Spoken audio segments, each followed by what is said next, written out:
going to start with something that is indicative that, how should we put it, something's afoot. You look around these different areas that all connect, and you see that something is afoot.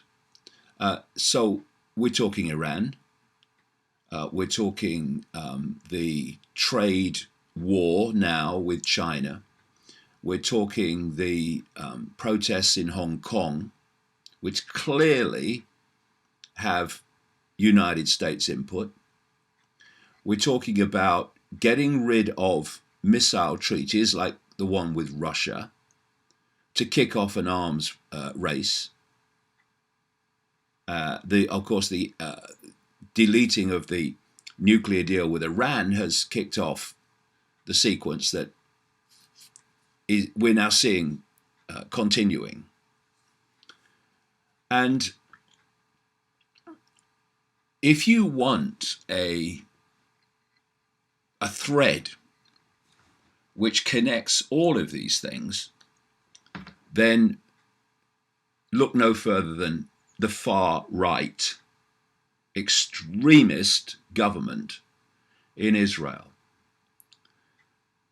You know, I've talked a lot over the years about the Project for the New American Century in the United States. This was an organization created by ultra-Zionist Israel Firsters in America. People like William Crystal and Robert Kagan were the co-founders, and they produced a document in September 2000 listing a series of countries they wanted to regime change. And 1 year after that document was published came 9/11, a 9/11 which fitted the bill perfectly for something that document said in September 2000, which is, if we're going to basically manipulate the American people to accept using the American military to regime change all these countries in the Middle East and elsewhere that we want, then we're going to have some kind of event to justify it. And what they said they needed in September 2000 was a new Pearl Harbor. 1 year to the month after they published that document, the United States had what President Bush at the time called the Pearl Harbor of the 21st century. And in my new book, brackets, utterly explosive, called The Trigger, which is very close to coming out now. It's available for pre-order on davidicke.com, and if it's pre-ordered, you'll get it before publication date. I'm going to blow apart 9/11. What was really behind it, and who was really behind it, and who really carried it out. And so you look at that list of countries that the Project for the New American Century listed for regime change, and it reads like a history of the period from 9/11 to now. It's Iraq, it's Libya, it's Syria, it's Iran, it's North Korea, it's Lebanon, leading to regime change eventually they demanded in China. And then you look at what's happened since, and you see that it's all unfolding as that document produced by a ultra-Zionist organization demanded. And it's no surprise, therefore, that the far-right extremist Israeli government under Netanyahu, but it wasn't him, it would still be going on, has been using its military to try to create unrest and conflict in this Middle East area because they want a war with Iran. All this stuff about we must stop Iran and Iran this, Iran that, Iran the other, it's all coming out of Israel because Israel owns Trump and certainly owns the people around Trump, like John Bolton, his national security advisor, who actually should be in jail for war crimes like most of the people in that job in recent times. John Bolton is owned by Sheldon Adelson, an ultra-Zionist billionaire and casino owner in Las Vegas and media owner in Israel. And Adelson just happens to be Trump's biggest funder. And it was Adelson who drove the policy of deleting the nuclear deal with Iran, which had calmed everything down, because he doesn't want to calm everything down. And Netanyahu, the Israeli prime minister and tyrant, has claimed that on tape that he didn't realize was being taped, that it was him, he said, actually his owner, Adelson, who persuaded Trump, persuaded in quotes, to drop the nuclear agreement with Iran. So there is pushback around the world against a war with Iran, but Israel ain't letting go, just as they're not letting go in Syria. Their plan to unseat Assad has been thwarted by Russia, but they're not letting go. They're still trying to keep that bubbling. That's why when Trump says, well, I'm going to move troops out of Syria, the Israeli-controlled cabal around him says, no, you're not. Same in Afghanistan. Because the idea is that American young men and women in the American military be used to advance Israel's agenda, not just in the Middle East, but further afield around the world. And that's why the Project for the New American Century published that document in September 2000 and talked about the new American century. Project for the new American century. No, it's Project for the new Israel century, using young men and women in the American military. That's the truth. But people are terrified of saying so. Well, sod that. That's what's happening. Why should we be frightened of speaking the truth? Because we might be called anti-Semitic? Oh, I'm terrified. Anti-Semitic, of course, being not only a misnomer, because it really means anti-Arab, but it's a scam, not to protect Jewish people from discrimination, but to protect Israel and Israel's far-right extremist government from legitimate criticism and exposure. Well, they can throw what they like at me. This mouth will not be silenced through intimidation, because it's vital for the nature of human society and where it goes and the world that our children and grandchildren live in, that this be known. So it's no surprise then that we see a series of stories this week like this. Lebanon, Iraq, Iran call out Israel's declaration of war, quote, after Israel bombs 3 countries in one weekend. Now, in my talks around the country, indeed around the world, clips of which are featured in the movie Renegade, I say to people in those talks, this is going back, I don't know, best part of a year, watch for Iran because they want a war with Iran. Watch for that kicking off. It's kicked off. And then I've also said, watch for Lebanon being pulled into this, because Lebanon was also on the list for regime change and takeover, that's what it means really, of the Project the American Century, this ultra-Zionist Israeli-owned organization. That, by the way, included among its number Dick Cheney, who was the de facto president, officially vice president, in the Bush regime that was peopled and controlled by the same cabal that ran the Project for the American Century. This is why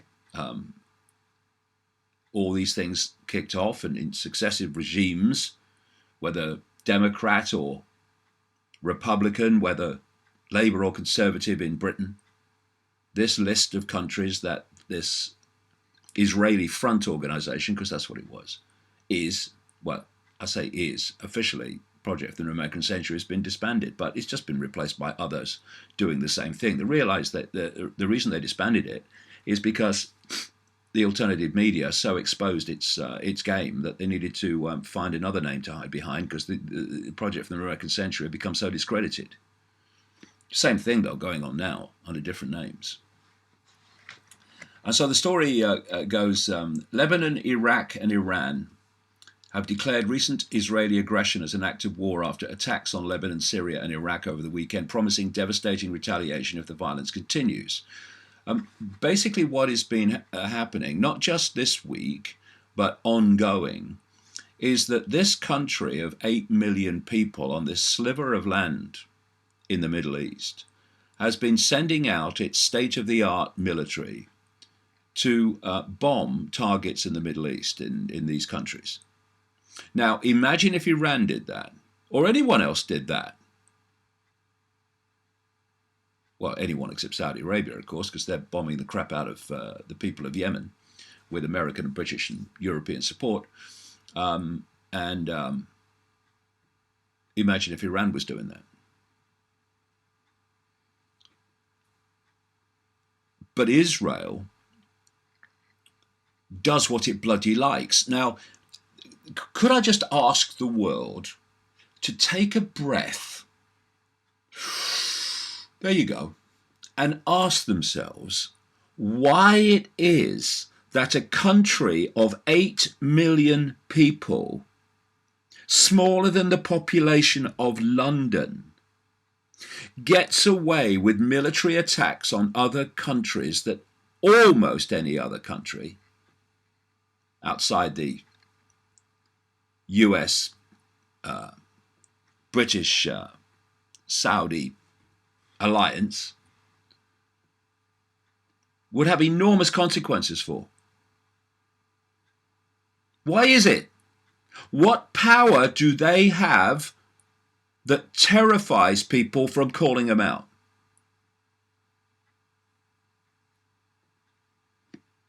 Well, read the trigger and you'll find out.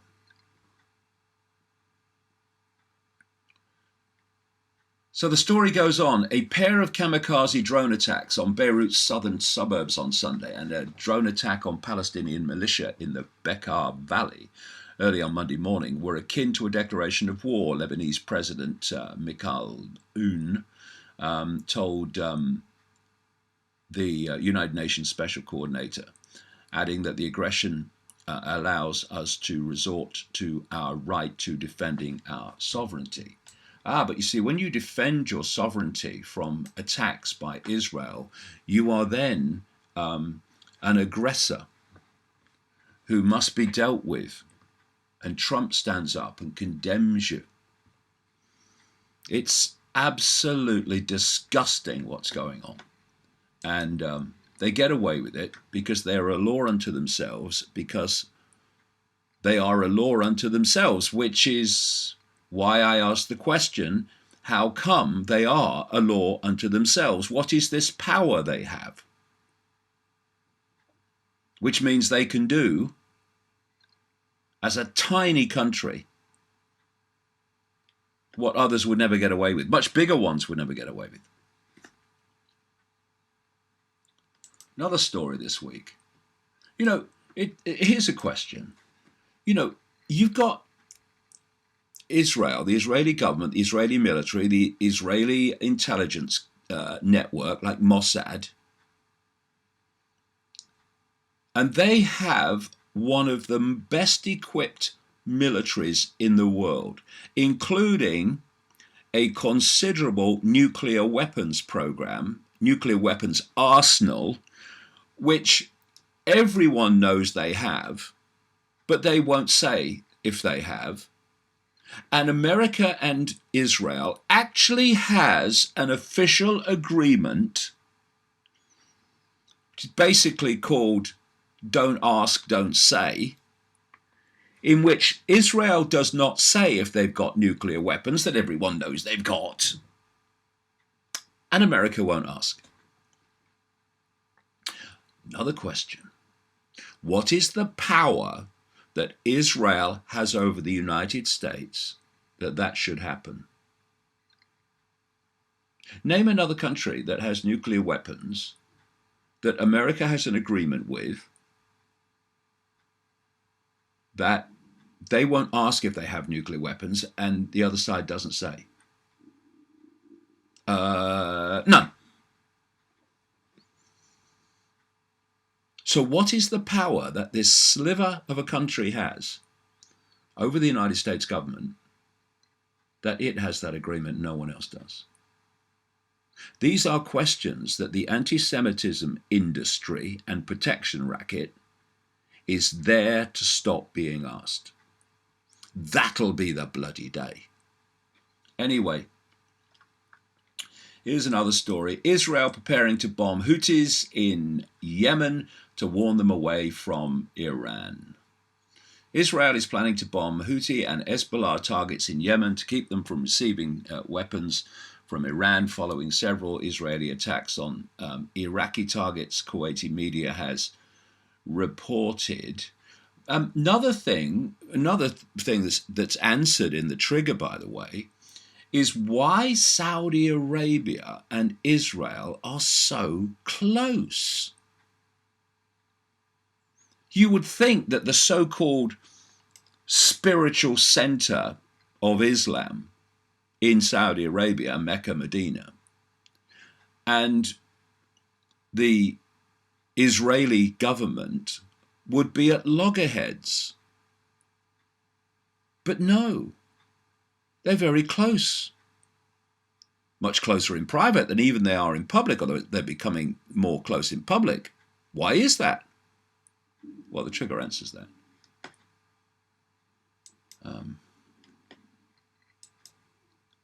Another one. Netanyahu claims Israel's Syrian strikes thwarted imminent Iranian aggression. Nonsense. The Israeli Defense Forces, the story says, have struck multiple Iranian targets outside Damascus, claiming it helped prevent a deadly attack by killer drones. Okay, so what's your evidence? Well, we've said so. Okay, gotcha, that's proof, gotcha, right?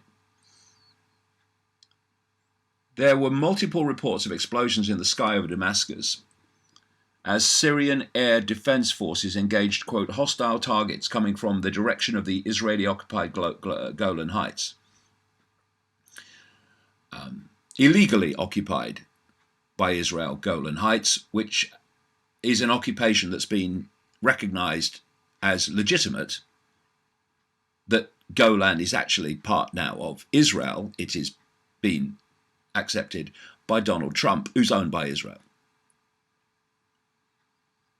In a rare admission, the Israeli IDF confirmed the raid, claiming that it targeted Iranian forces and Shiite militias who were allegedly planning a large-scale attack of multiple killer drones.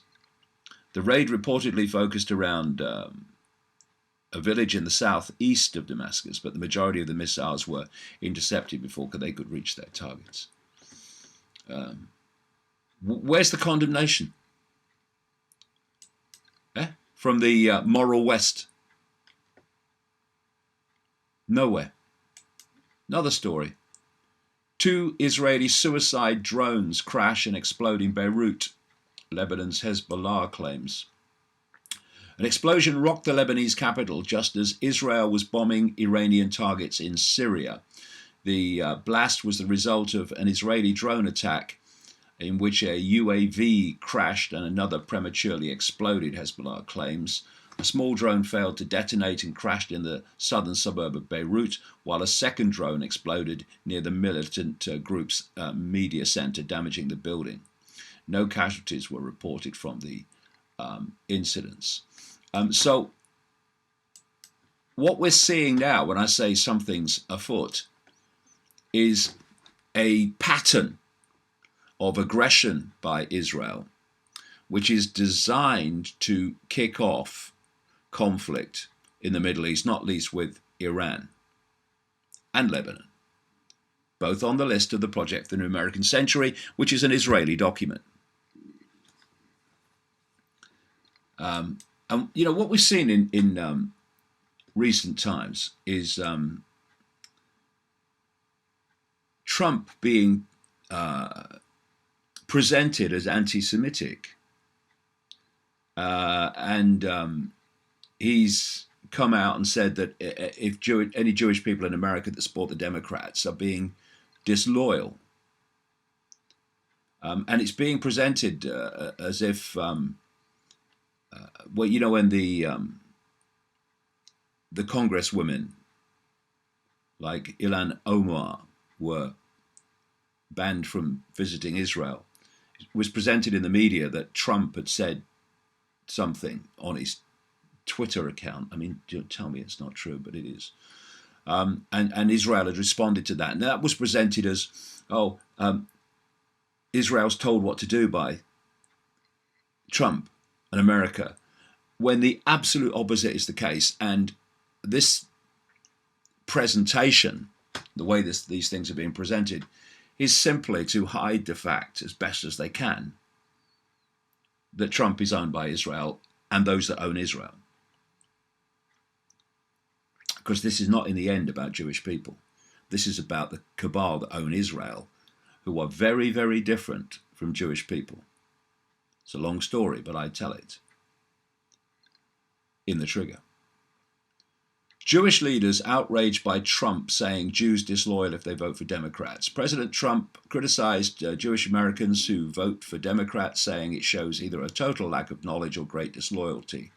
Trump was speaking to the press in the Oval Office about the 2 Democratic congresswomen barred from entering Israel over their involvement in the movement to end international support for the country because of its policies towards Palestinians.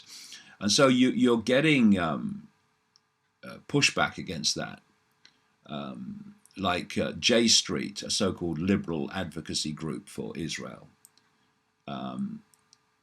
said in a statement, "It is dangerous and shameful for President Trump to attack the large majority of American Jewish community as unintelligent and disloyal." All this stuff, it's all wind and waffle to try to divert attention from what is becoming so blatantly obvious, that Trump is owned by Israel and does whatever Israel wants. That's why the American embassy, has been moved to Jerusalem with all its massive symbolic significance for Palestinians and so on. That's why there's no pushback against the blaze of building of Jewish-only settlements, not racist or anything, Jewish-only settlements in the illegally occupied West Bank. It's because Israel owns him. And then you've got the missile treaty with Russia. This whole cabal wants conflict between America. I'm saying this for a very, very long time. They want conflict with America, China, and any allies of China and Russia, which would include Iran. Putin orders symmetrical response to US missile test and says Washington worked to breach the INF Treaty on Missile Production and Development. The Russian armed forces will scrutinize a recent cruise missile test conducted by the US after ditching the landmark INF Treaty and examine reciprocal measures. President Vladimir Putin has ordered the Defense Ministry and other bodies to, quote, study the level of threat posed by these US actions and take exhaustive measures to prepare a symmetrical response. Putin was speaking just days after the US military test-fired a ground version of Tomahawk cruise missiles that traveled around 310 miles, 500 kilometers, before hitting a mock target. The type of weapon fired from a universal Mk-41 launch system in California was banned under the 1987 Intermediate Range Nuclear Forces INF Treaty, which the US formally withdrew from on August the 2nd. What has been pointed out very accurately is that the test was clearly in the pipeline before the announcement that the treaty was being dropped. So the treaty was dropped on just a made-up excuse to allow what they were doing anyway to happen, which the treaty would banned. And what we're seeing now all around, including this trade war with China and what's happening in Hong Kong, is the movement towards creating a massive conflict, which this ultra-Zionist, Israel-owned Project for the New American Century document laid out in September 2000.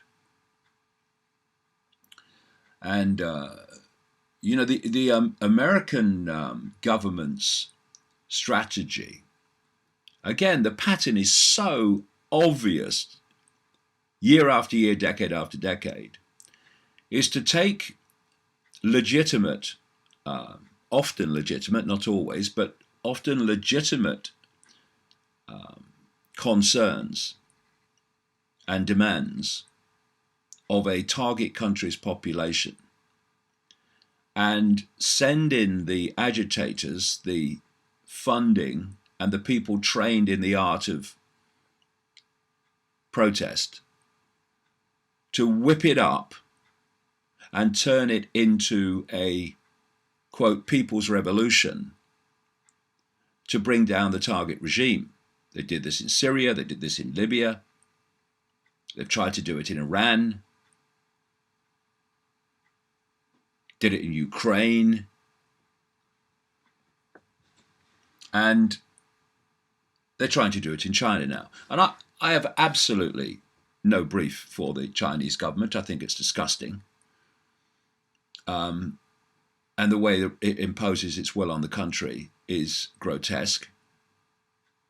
But it's just another form of control. They say capitalism is the opposition of communism. No, it's not. They're just two forms of the same means that the cabal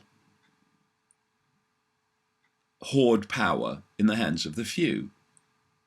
In capitalism, they do it by hoarding the money. And in communism, they have a military underpinned structure of top-down control. And the outcome in both cases is that a tiny few dictate to everybody else. So they're just masks on the same cabal, it's just different form. But people are so naive that they think communism and capitalism are opposition. They're just different ways of controlling people by the same cabal. So I'm no supporter of China. But, if we're going to understand what's happening in the world, we've got to be dispassionate about it in the sense that if you have an emotional attachment to a government or a party or a ideology, then that's going to color everything you do, everything you think, and everything you perceive, because that's the filter you're going to filter all information through. If we're going to see what's really happening, you have to take a step back from that and look at outcomes, look at agendas. And then you'll see that regime change in China, again, was on the agenda of the Project for the New American Century, Israeli owned, in September 2000, and this is just another stepping stone towards that. The American support, hidden and otherwise, in Hong Kong, the undermining of the Iranian government, Israel bombing countries to keep the conflict bubbling. All these things are connected. They need to be seen as one pattern, one web, and then we might have a chance of seeing what's going on. And it just shows you, doesn't it, the mentality of those running the world, the mentality of people like Trump, that he came out and just thought he could even consider saying to Denmark, I want to buy Greenland.